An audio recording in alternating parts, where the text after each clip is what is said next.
ఓం శ్రీ గణేశాయ నమః. ఓం శ్రీ సమర్థ సద్గురు శ్రీ శ్రీ శ్రీ శ్రీధర స్వామి చరిత్ర. అధ్యాయం 9.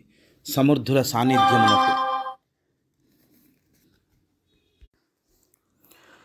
సీగేహల్లికి 2 మైళ్ళ దూరంలో పూణిక్కి అనే ఊరు ఉన్నది. అక్కడ తిమ్మన్న దీక్షిత్ అనే విద్వాంసుడు గృహస్థుగానున్నారు. ఆయన శివానందుల వారి శిష్యుడు. ఆయనపై శివానందుల వారికి మంచి ప్రేమ. ఒకసారి ఆయన మఠానికి దర్శనమునకు వచ్చినప్పుడు శివానంద స్వామి ఇలా అన్నారు: వైరాగ్యము నేర్చుకోవాలన్నా వీరిని చూసి నేర్చుకోవాలి అని శ్రీధర స్వామి గురించి చెప్పారు.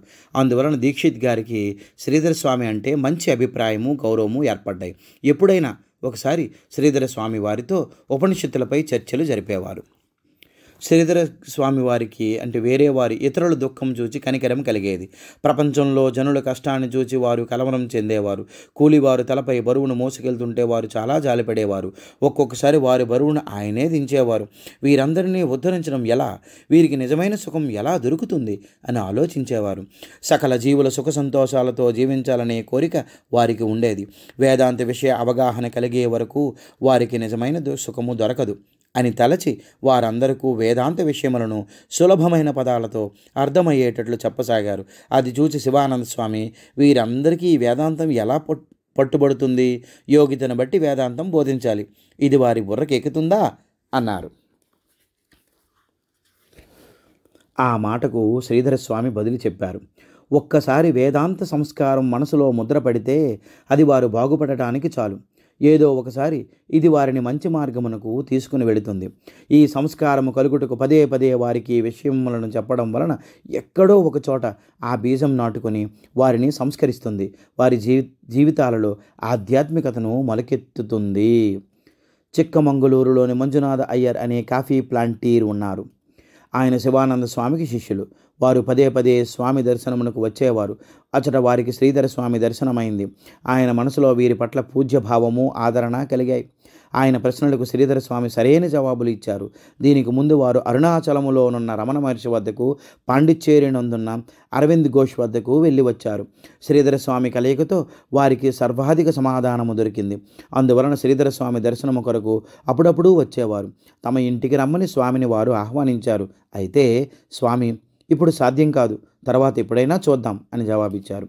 శ్రీధర స్వామి కీర్తి విని పరమార్థ మార్గమును అవలంబించుటకు కొంతమంది పిల్లలు శ్రీధర స్వామి దర్శనమునకు వచ్చారు. వారందరూ ఓపికతో మఠముందు బస చేశారు. కడేమనే గణపతి, కప్పే గణేశ, బండగద్ది కృష్ణ, కోటె గణేశ మరియు నాగభూషణ బరిగే అనేవారు వారిలో ముఖ్యులు. కీడేమనే గణపతి ముందు అనగా 1943 సంవత్సరంలో ఆ ప్రాంతపు నెలమాపు మఠమునకు మఠాధిపతిగా ఉన్నారు. వారి పేరు ప్రఖ్యాతులు అచట విశేషంగా ఉండేవి. సుఖము వెలుపలగాక తమలోనే ఉంటుంది, సుఖమనగా వారి సత్యస్వరూపమే అనే శ్రీధర స్వామి బోధనను విని పత్ని వియోగ దుఃఖమును వదిలి శ్రీధర చరణములను ఆశ్రయించి సన్యాసమును తీసుకున్నాడు. నాగభూషణం. ఆయన దీక్షానామము వాసుదేవానంద సరస్వతి అని ఉంది. ఋషికేశ్, ఉత్తరకాశీ స్థానములలో వారు సంచరించేవారు. కడమనే గణపతి పారమార్థిక వృద్ధి కొరకు తపస్సు చేయమని ఆయన్ను గానుగాపురం పంపించారు శ్రీధర మహారాజు. అసలు కొన్ని రోజులుండి గుల్బర్గాలో ఉన్న ఒక శాస్త్రి గారి వద్దకు వెళ్ళగా ఆయన నీకు సన్యాస యోగం లేదని పంపివేశారు. అతడు నిరాశ చెంది రమణ మహర్షి వద్ద దీక్ష తీసుకుందామని అనుకుని రైలెక్కారు. నీవు సజ్జనగడలోనున్న శ్రీధర స్వామి వద్దకు వెళ్ళమని వాణి వినబడింది. వెంటనే ఆయన సజ్జనగడకు వచ్చారు. శ్రీధర స్వామి ఆశీర్వదించి సన్యాస దీక్ష ఇచ్చారు. అతడు సన్యాసి అయి నెలమాపు వద్ద పీఠాధిపతులుగా ఉన్నారు. బనవాసి యందున్న మధుకేశ్వర దేవాలయంలో గోకర్ణములో వలె అష్టబంధ సమారంభం జరుగుతోంది. దానికి ధారావాడ యందు సుప్రసిద్ధ పండితుడు నాగేశ్వర శాస్త్రి గారి అధ్యక్షతలో పెద్ద ధర్మ పరిషత్ జరుగుతుంది. దానిలో విద్వాంసుల ఉపన్యాసములు కలవు. ఈ పరిషత్తుకు షీగేహల్లి నుండి శ్రీధర స్వామిని పంపించారు. ఆయనతో పాటు పరమానంద మఠాధీశులైన రామపట్జీ మొదలైన వారు వెళ్ళారు. శ్రీధర స్వామి నుండి ఏమైనా విషయాలు వినవలనని ఎంతో ఆతృతతో ఎదురు చూశారు. వారు కొద్దిసేపు ఉపన్యసించారు. వారి విద్వత్తు, అనుభవపూర్వకమైన ప్రవచనాన్ని విని జనము చకితులయ్యారు. సాక్షాత్ మధుకేశ్వరుడే వీరి ముఖత ఉపన్యసించాడని ప్రశంసించారు. అందరూ ఈ బాలయ్యతని పలు విధాలుగా పొగిడారు. ఈ విషయం విన్న శివానందులు ధన్యులనయ్యాననుకున్నారు. శివానంద స్వామికి శ్రీధరుల వారు తమ మఠమునందు సర్వ వ్యవస్థ చూసుకోవాలని ఉండేది. శ్రీధర స్వామికి ఎవరి అధికారములో కానీ బంధములో కానీ ఉండుటకు ఇష్టము లేదు. ఆయన తన ప్రతిజ్ఞలలో నేను ఎక్కడా మఠాధిపతిగా ఉండనన్నదాన్ని స్పష్టంగా చెప్పేశారు. ఆయన ధనాన్ని ముట్టేవారు కాదు. ఎవరైనా ఆయన కమండలంలో దక్షిణ వేసిన దానిని పారవేసి తమ కమండలాన్ని కడుక్కుని కూర్చునేవారు. శ్రీధర స్వామి కీర్తి కర్ణాటక రాష్ట్రం నలుమూలలా వ్యాపించింది. ఆయన దర్శనము కొరకు దూర దూర ప్రాంతముల నుండి జనం తరలి వచ్చేవారు. వారి వారి సందేహములను తీర్చుకుని సమాధానము పొందేవారు. ఈ బాలమూర్తి జ్ఞానమును చూసి ఆశ్చర్యంతో ఈయన ఎవరవతారమో కదా అని అనుకునేవారు. శ్రీధర స్వామికి సముద్రస్వామిని చూడవలనని చాలా చాలా ఆశగా ఉండేది. ఆయనకు సజ్జనగడ వెళ్ళి రావాలననే అభిలాష. ఆకర్షణ పెరిగిపోతుంది. శ్రీధర స్వామి తమ మఠములో నుండి తీరాలనే శివానంద స్వామి ఇచ్చ. ఆయన శ్రీధరునితో నా తరువాత నీవు ఈ మఠమును ఉచిత రీతిలో ఉద్ధరించవలనని ఒకసారి అంటారు. మరొకసారి నా సన్యాస దీక్ష ద్వారా పొందిన తపఫలమును శక్తిని నీకు దారపోస్తాను. నీవు సన్యాసమును స్వీకరించి ఈ మఠ నిర్వహణ చేయి అని మరొకసారి అంటారు. పరమాత్మ కృప వలన మరియు మీ అంతటి సాధు సత్పురుషుల ఆశీర్వాదం వలనను నాకు ఎటువంటి కోరిక లేదు. పీకల వరకు తిన్న వ్యక్తికి పంచభక్ష పరమాన్నములు రుచించవు కదా. ఆకలిగా ఉన్న వారికి ఇవ్వవలసిన అన్నమును దురుపయోగము చేయరాదు. ఈ మాట విన్న వెంటనే శివానంద స్వామి మీలాంటి ఒక వ్యక్తి నాకు చూపించి మీరు ఇక్కడి నుండి వెళ్ళవచ్చును అని అన్నారు. అందుకు సమాధానంగా శ్రీధర స్వామి మీ మఠంలో 5 యువకులు ఉన్నారు. వారు కూడా యోగ్యులే. వారిలో ఒకరికి మీ సాధనా సంపత్తిని ధారాదత్తం చేసి మీ తదుపరి వారసుడిగా ప్రకటించండి. నేను ఇంతకు ముందే మీకు తెలియజేశాను. ఇప్పుడు మరొక్క మారు చెబుతున్నాను. నాకు ఏ పాశంలోనూ బంధంలోనూ తగులుకోవడం ఇష్టం లేదు. అందువలన మీరు నన్ను మఠాధిపతిగా చేయవద్దు. ఇది మీకు నా ప్రార్థన మరియు విన్నపము. శ్రీధర స్వామికి అచ్చటగల ప్రకృతి సరిపడలేదు. ప్రతి వర్షాకాలంలో ఆయన అనారోగ్యం పాలవుతున్నారు. ఆయన శరీరం చాలా బలహీనమవుతోంది. ప్రతి గురు పౌర్ణమి, దాసనవమి, రామనవములకు సజ్జనగడ వెళ్ళాలని చాలా ఆశగా ఉండేది. ఇప్పుడు 1-2 పర్లాంగుల దూరం కూడా నడవడానికి వీలు కావడం లేదు. 1935 మాఘమాసం వచ్చింది. ఈసారి వద్యనవమికి ఏ విధంగానైనా గడకి వెళ్ళి తీరాలి అని శ్రీధర స్వామి నిర్ణయించుకున్నారు. వద్య పంచమి మధ్యాహ్నం శ్రీధర స్వామి శివానంద స్వామికి నమస్కారం చేసి ఆయనతో ఇలా అన్నారు. ఈరోజు నేను బయలుదేరుతున్నాను. సమర్థుల వారి దర్శనం కోసం నా మనసు ఉవ్విళ్ళు ఊరుతోంది. దీనిని మీరు అనుగ్రహించవలసినది. ఈ మాటలు వినిన శివానంద స్వామి ఇలా అన్నారు. మీరు వెళ్ళరాదు అనే కోరిక నాది. కానీ వెళ్ళి తీరాలి అనుకుంటే దానికి కావలసినంత ధనము మరియు సేవకులకు జనాన్ని ఇస్తాను. మీరు ఆసక్తులైనప్పుడు వీరు ఉపయోగపడతారు. నడిచి మాత్రం వెళ్ళకండి అని దానికి సమాధానంగా శ్రీధర స్వామి ఇలా చెప్పారు. మీరు సర్వజ్ఞులు. జగత్ రక్షకుడైన పరమాత్ముడు ఉన్నాడు. నా గురించి ఎట్టి విచారము పడకండి. మీ ఆశీర్వాదం చాలు నాకు అని శ్రీధర స్వామి నమస్కారం చేసి సిరిసి దారి పట్టారు. శ్రీధర స్వామి సిరిసి చేరుకున్నారు. సిగేహల్లి, తిమ్మప్ప హెడ్గే దారిలో శ్రీధర స్వామిని కలిశారు. వారు హుబ్లీ వరకు బస్సులో పంపించారు. స్టేషన్లో ఒక బెంగాలీ యువకుడు శ్రీధర స్వామికి పండ్లు ఇచ్చాడు. పోర్టరు జనాలు మేరేజ్ వరకు టికెట్ కొనిపెట్టారు. మేరేజ్ చేరి ఒక ప్రదేశంలో శ్రీధర స్వామి కూర్చుని ఉన్నారు. ఆ రోజు సప్తమి తిథి. ఒక విద్యార్థి సతారాకి టికెట్ కొని ఇచ్చారు. సతారా నుండి నడిచి మాఘవద్య అష్టమి బహుళాష్టమి సాయంకాలానికి సమర్థ మహాద్వారం వద్దకు చేరుకున్నారు. 5 సంవత్సరాల తర్వాత శ్రీధర స్వామి హృదయ మందిరంలో నవ్య మందిరము మరలా దృగ్గోచరమవుతున్నది. శ్రీధర స్వామి సమర్థుల వారి ఎదురుగా చేతులు జోడించి నిలుచున్నారు. రెప్పలు వాల్చని కన్నులతో తదేకంగా గురు దర్శనం చేస్తున్నారు. గొంతు బొంగురిపోయింది. ఆనంద బాష్పాలు నిరాఘాటంగా వర్షిస్తున్నాయి. తన వలన సమర్థుల వారి భక్తులకు ఆటంకం కలుగరాదని 3 నమస్కారములు చేసి సమాధి మందిరంలో ఒక మూలగా కూర్చున్నారు. 3 రోజుల వరకు ఉత్సవాల హడావిడిలో శ్రీధరుని రాక ఎవ్వరికీ తెలియలేదు. ఏకాదశి రోజున రాత్రి ఒకరికి ఇతను శ్రీధర స్వామి అయి ఉండవచ్చున అని సంశయం కలిగింది. అతనే ఈ విషయాన్ని గంగూతాయికి చెప్పారు. మరుసటి రోజు ద్వాదశి కాళ్ళు ముడుచుకుని కడుపులో పెట్టుకుని పడుకుని ఉన్న ఒక యువకుడిని గంగూతాయి చూసింది. ఇకనేం ఈ విధంగా పడుకునేది ఒక్క శ్రీధరుడే. అతన్ని కదిపి నిద్రలేపింది. ఆమె శ్రీధరుడిని తన చిన్న తమ్ముని వలె భావిస్తుంది. శ్రీధరుడు గడక వచ్చిన నాటి నుండి వీరిద్దరూ సమర్థుల వారి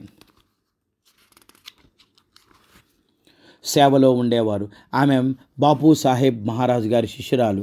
పూర్వం శ్రీధర స్వామి గడలో ఉన్న కాలంలో అతిథుల ఇతరుల వలన ఇబ్బంది కలగకుండా బాబూసాహెబ్ గారికి గంగూతాయి చెప్పి కావలసిన బందోబస్తు చేసేది.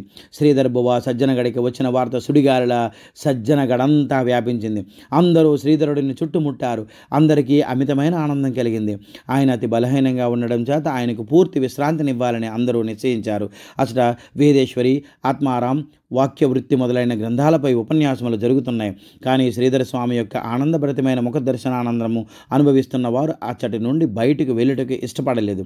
శ్రీధర స్వామి ఎచ్చట కూర్చున్న అచటనే సమాధి స్థితిలోకి వెళ్ళిపోయేవారు.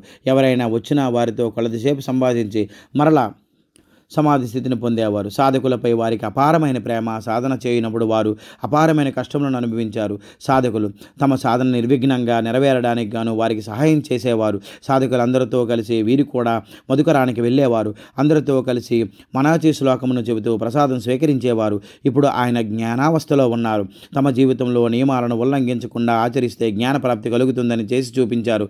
జ్ఞానము కలిగిన తర్వాతే ధ్యానము చేయవచ్చు. కేవలము పాండిత్యం సంపాదిస్తే ఎంత మాత్రమూ జ్ఞానము కాదు, అది ఒట్టి భ్రమ మాత్రమే. ఇప్పుడు శ్రీధర స్వామి బాహ్యానికి సాధకుని వలె ఆచరిస్తున్నారు. ఎంతోమంది జనులకు ఈయన జ్ఞాని వలె కాక ఒక సాధకుని వలె మాత్రం కనిపించసాగారు.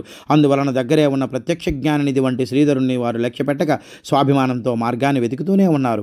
అందువలన మంచి ప్రకాశవంతమైన రత్నం ముసుగులో ఉండిపోయింది. గడపై విశ్రాంతి తీసుకుంటున్న శ్రీధర స్వామి తన జ్ఞానానుభవాలను వ్రాత రూపంలో వెలికి తెచ్చారు. దీంతో ఆయన రచనా వ్యాసంగం ప్రారంభమైంది. ఒకరోజు శ్రీధర స్వామికి దాహం ఎక్కువైంది. అప్పుడు ఆయన దేహస్థితి ఏ క్షణాన్నైనా పడిపోయేలా ఉంది. ఉదయం ఆయనను స్నానం చేసి శ్రీ సముద్రుల వారి దర్శనం చేసుకున్నారు. అప్పుడు ఆయన మరియు నారాయణ బువ ములేసారే గారి మఠంలో ఉంటున్నారు. అచట ఒక గూట్లో శ్రీ సముద్రుల వారి ఫోటో మరియు దాసబోధ ఉంచేవారు. ఆయన ముందు శ్రీధర స్వామిని సిద్ధాసనం వేసుకుని కూర్చున్నారు. ఆయన నారాయణ బువతో ఇలా చెప్పారు: 1 గంట వరకు నా కోసం చూడండి. తర్వాత నా దేహం పడిపోతే అగ్ని సంస్కారం చేయండి. సమర్థుల వారు ఈ దేహంతో ఏదైనా పని చేయించుకోవాలన్నా దీనిని రక్షిస్తారు. ఏ విషయము 1 గంటలోగా తెలుస్తుందని ధ్యానస్థులయ్యారు. కొద్దిసేపటికి తర్వాత ఆయన సమాధి తనంతట తానే పూర్తయింది. అలాగే దాహం కూడా తగ్గిపోయింది. దేహ రక్షణ చేయడంలో సమర్థుల వారి ఉద్దేశం వేరే ఉంది కాబోలు. ఇదే విధంగా ముందు 4-5 సంవత్సరాల్లో ఈ విధమైన ప్రాణగండం అనేకసార్లు వచ్చింది. కానీ లోకోద్ధరణ కొరకు పరమాత్మ ఆయన దేహాన్ని సంరక్షించారు. ఇప్పటి వరకు అత్యంత కఠోర సాధన వలన పొందిన జ్ఞానము పొంగి పొరులుతూ ఉంది. ఆ లోకపావని గంగ శ్రీధర స్వామి వ్యక్తి రూపంలో అజ్ఞానులను ఉద్ధరించుటకు గాను స్వాత్మ నిరూపణ అనే గ్రంథముగా అతి సులభ భాషలో వెలికి వచ్చింది. ఇది వేదాంత రహస్యములను బట్టబయలు చేస్తుంది. భక్తిసారం అనే కావ్యం భక్తి ప్రేమలతో నిండిన అభంగాత్మకమైన గ్రంథము. దీని యందు సాధన, సాధకులకు కలిగే ఇబ్బందులు, అప్పుడు కలిగే మానసిక స్థితి మొదలైన స్వానుభవములతో కూడిన వర్ణన ఉన్నాయి. విషయము, సంవాదము, శ్రీరామ పాఠము, శ్రీ సమర్థ పాఠము, పంచీకరణము, లఘురామాయణము మొదలైన ఈ కాలంలో వారు చేసిన రచనల యందు కనబడుతున్నవి. ఆ కాలంలో కొద్దిమంది కొత్త సాధకులు సజ్జనగడకు వచ్చారు. వారిలో కొందరు దినకర బువ, విమలకర, వెంకటరమణయ్య. వీరికి శ్రీధర స్వామిపై మంచి ప్రేమ ఉండేది. ఆ కాలంలో శ్రీధర స్వామి ఎవరికి ఉపదేశము ఇవ్వలేదు. ఎవరినైనా బలవంతం చేసిన సర్వసమర్థులైన సమర్థుల వారి సముఖంలో మీకు సర్వస్వం దొరుకుతుందని చెప్పి తప్పించుకునేవారు. మరికొందరు ఇంకా బలవంతం చేస్తే సమర్థుల వారి ఆజ్ఞ అవలేదు అనేవారు. ఒకరోజు శ్రీధరస్వామి ఎవ్వరికీ చెప్పపెట్టక గడకు ఉత్తర దిక్కున గల ఒక చిన్న గుహకు వెళ్ళి కూర్చున్నారు. 2-3 రోజుల వరకు అందులోనే ఉండిపోయారు. ఎవరికీ తెలియలేదు. 4వ రోజు మధ్యాహ్నం ఆ గుహ ముందర గల ఎత్తైన రాయిపై కూర్చున్నారు. కొద్దిగా ముందుకు వెళ్ళినచో ఎముకలైనా మిగిలినంత అగాధం ఉంది. అంతలో సజ్జనగడ సమర్థ ప్రధాన అర్చకుడు సఖరాం భట్ కొంతమంది యాత్రికులతోనూ చేతిలో పూజా సామానుతోనూ అక్కడికి వస్తున్నారు. వారి సంభాషణ శ్రీధరుని చెవిన పడ్డాయి. అంతలో పూజారి రానే వచ్చాడు. ఆయన శ్రీధర స్వామితో, మాకు సమర్థుల వారి ఆజ్ఞ అయింది. భగవాన్ శ్రీధరుడు అసలు కూర్చుని ఉన్నారు. ముందుగా వారిని పూజ చేసి రండి, ఆ తర్వాత మా పూజ చేయుటకు రండి అని. అందువలన మీ పూజ చేయుటకు వచ్చాము అని వారంతా అంతర్ధానం అయ్యారు. దీని రహస్యం ఏమిటి? శ్రీ సమర్థస్వామి తన ప్రియభక్తిని గొప్పతనాన్ని లోకమునకు తెలియచెప్పుటకు గాను స్వయంగా శ్రీధరుని భగవాన్ అని సంబోధించారు. నిజానికి ఆలోచిస్తే ఈశ్వరుని అంశ మారుతి, మారుతి అవతారమే శ్రీ సమర్థులు, ఈశ్వర అంశమే శ్రీ దత్తాత్రేయ స్వామి, శ్రీ దత్తుని అంశ శ్రీధరుడు. ఈ విధంగా శ్రీ సమర్థ రామదాస స్వామి మరియు శ్రీధర స్వామి ఒకే భగవంతుడు అని 2 అవతారములు. ఒకే కాలంలో రామ పరశురామ అవతారములు ఉన్నాయి. దత్త అవతారం గురు పరంపరకు అధిష్టానము. భక్తులను ఉద్ధరించడమే వారి నిజమైన లక్ష్యం. భగవంతుడే భక్తునిగా వచ్చే భక్తి మార్గం చూపించాడు. అతను నిజ భక్తులకు మాత్రం తన గుట్టును విప్పుతాడు. మిగిలిన వారికి సాధారణ మానవుని వలె కష్టసుఖములను అనుభవిస్తూ కనిపిస్తారు. ప్రస్తుతం శ్రీధర స్వామి సర్వజ్ఞులైనప్పటికీ అంతా సమర్థుల వారిదై అని జనులకు చెబుతారు. ఈ మధ్య సాహిత్య సేవలో జనోద్ధరణ ప్రారంభించారు. శ్రీధర స్వామికి నిజానందము నుండి బయటకు వచ్చుటకు ఇష్టము లేదు. ఒకరోజు అందరూ మధుకరికి వెళ్ళగా ఆయన గడ వదిలి దిగి సతారాలో ఉన్న కిండి గణపతి మందిరానికి వచ్చారు. మరుదినం హిమాలయములకు వెళ్ళవలనని బయలుదేరారు. భోజనాల సమయంలో శ్రీధర స్వామి కనబడని కారణంగా ఆయన్ను వెతుకుటకు ప్రారంభించారు. నారాయణ బువ ఆయన్ను వెంబడించారు. ఆయన్ను నిలిపారు. కానీ ఆయన రానుగాక రానుని భీష్మించుకొని ముందుకు వెళ్ళిపోయారు. మరుసటి రోజు అగాసబువ ఆయన్ను వెతుక్కుంటూ సతారాకు వచ్చారు. వారు సతారా నుండి ముందు బస్సులో వెళ్ళిపోయినట్టుగా తెలిసింది. సతారా నుండి 15 మైళ్ళ దూరంలో గల బుయి దగ్గర కృష్ణానదిలో స్నానం చేస్తుండగా చూశారు. బస్సును ఆపి వారు బస్సు ఎక్కి ఆయన వద్దకు వెళ్ళారు. మీరు వెళ్ళిన దగ్గర నుండి ఎవరూ నీటి చుక్కైనా ముట్టలేదు. తిరిగి వచ్చి తీరాలి. మీరు వచ్చే వరకు ఎవరూ తిండి తినరు అని అందరినీ విన్నపాన్ని చెప్పి తిరిగి వచ్చి తీరాలని పట్టుపట్టాడు. ఇంతమంది జనమును దుఃఖపెట్టి నేను వెళ్ళి మాత్రం ఏం చేయాలి అనుకుంటూ గడకు తిరిగి వచ్చారు. 1937 సంవత్సరం శేగహల్లి మఠం శివానంద స్వామి తమ బాధ్యతలను అందరికీ అప్పగించి దేహత్యాగం చేశారు. ఆయన్ను పిలవడానికి గద్దె కృష్ణ అనే శిష్యుడు వచ్చారు. శ్రీధర స్వామి అతనితో ఇప్పుడు వీలు కాదు, ముందు ఎప్పుడైనా వీలవుతుంది, మీరంతా మఠంలో నుండి అఖండ సేవ చేయండి అని చెప్పి పంపించారు. ఇంకను శివగురు స్తోత్రం అనే సంస్కృత కావ్యాన్ని వ్రాసి పంపారు. సమర్థ సేవక మండలిని గడలో స్థాపించారు. అదే భవిష్యత్ అంటే ముందు కాలంలో సమర్థ సేవా మండలిని 1951 సంవత్సరంలో రిజిస్టర్ అయింది. దానిలో శ్రీధర స్వామి సలహాదారుగా ఉన్నారు.